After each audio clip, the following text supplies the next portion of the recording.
Selamat datang di channel Sumi Ratnasari Ibu Zidna. Hari ini Zidna mau terapi sinar inframerah. Zidna sedang batuk pilek. Ini enggak pacaran nggih ini sok ngoten.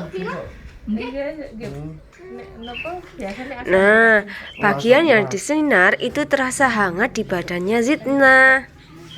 Asam lambung enggak otot-otot niku to, Mbak? Zidna juga merasa nyaman saat diterapi inframerah. Kurang pas nopo. Kurang pas. Terapi inframerah berguna untuk mengencerkan dahak. Nah, doakan Zidna cepat sembuh ya teman-teman. Ini Dek. Nggih. Lebih nyaman ae kok.